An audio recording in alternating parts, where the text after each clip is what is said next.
The Non-Proliferation Treaty is over 40 years old and has been central in preventing more countries from gaining nuclear weapons. The treaty has many fans and signatories and has stood the test of time in a changing world. The NPT remains the most widely subscribed to treaty in the world. There's no other treaty with more members. The Non-Proliferation Treaty was really a product of U.S.-Soviet cooperation.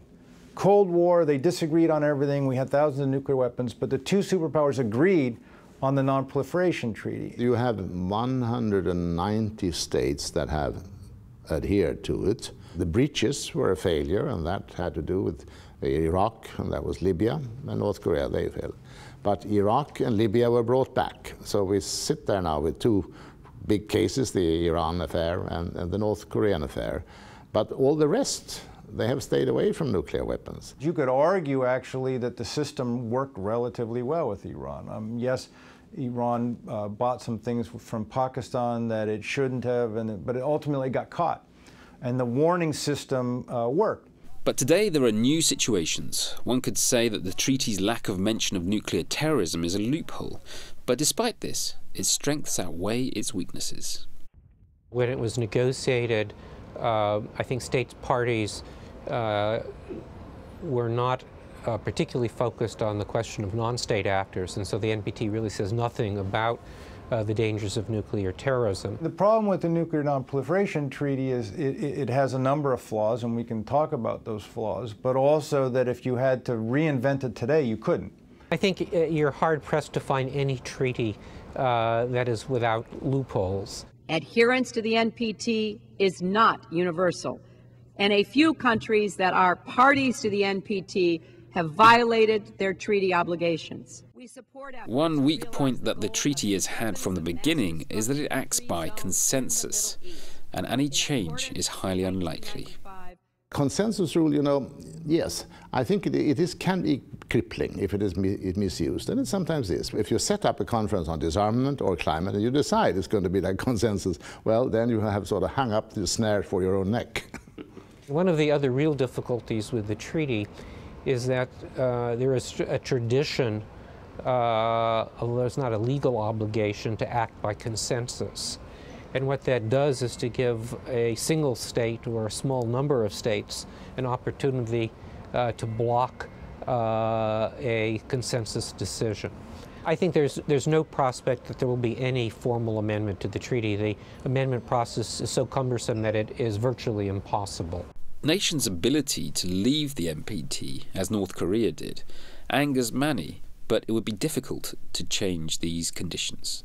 Many countries believe that one should, in fact, make it more difficult for countries to derive the benefits from NPT membership while having the option of withdrawing in a very expeditious fashion with no consequences that follow. The clause you have in the NPT that you can withdraw if there are extraordinary security reasons for you to do so, that is a clause that exists in many other disarmament treaties. I think it will be very hard to change it. What will happen is that there will be an insistence that any country withdrawing from the NPT, the matter will go to the Security Council immediately. The world's people want more from us, and more progress on disarmament, more arms cuts, and more transparency. There are doubts about compliance. There are resentments between nuclear haves and have-nots. And enforcing the provisions of the treaty remains complicated, with a potential tipping point in sight. Enforcement is definitely a major issue. That being said, there are states that also maintain that the nuclear weapon states have not met all of their NPT obligations. What is a major difficulty is the question of compliance. There is no provision for enforcement. One has to turn to the Security Council for that. The rising major powers, Brazil, South Africa, India, who aren't permanent members of the Security Council and who are much more affiliated with Iran and other developing countries, do they decide that they want to put their weight behind enforcing rules of the nuclear order, Or do they decide, no, the nuclear order is a Cold War imposition, it has colonial or racist overtones, we actually don't accept or want to put our capital into enforcing this regime. If that happens, then I think it really is a tipping point in terms of coming nuclear disorder. The Non-Proliferation Review Conference takes place in New York in May 2010. What are the main issues on the table? How important will disarmament be? And how will it be possible to get all countries to join the NPT? I actually think that in some respects, disarmament issues will be the easier issues at the conference, and that we will see a much greater difficulty. We'll see much more sparks fly on issues related to peaceful use, so-called inalienable right, and also on non-proliferation issues. The only way to move forward is to understand India, Pakistan, and Israel are not going to sign the NPT and give up their nuclear weapons either one at a time or as a group, the three of them. The only way we're going to solve this problem now is in the context of the global nuclear disarmament project that President Obama and others have talked about. In other words, where India, Pakistan, and Israel join the process is in the disarmament aspect, and how they're going to be brought into the system is at zero nuclear weapons, at the same time that the US and China and Russia are. The Non-Proliferation Treaty can't claim to be the only reason there hasn't been more proliferation of nuclear weapons, but it is certainly a major factor.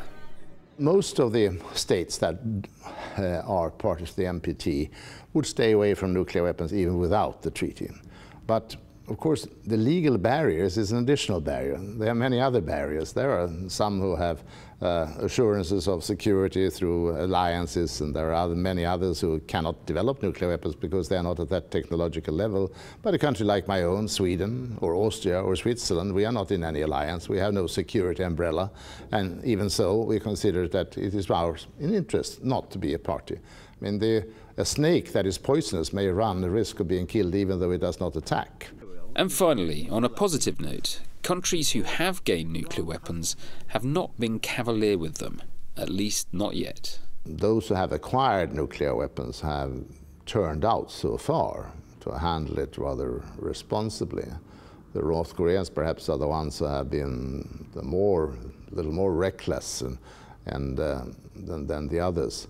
It's nothing that I would like to depend upon. I mean, I think we must do everything to try to persuade both North Korea and Iran not to move to nuclear weapons and the others to move out of it.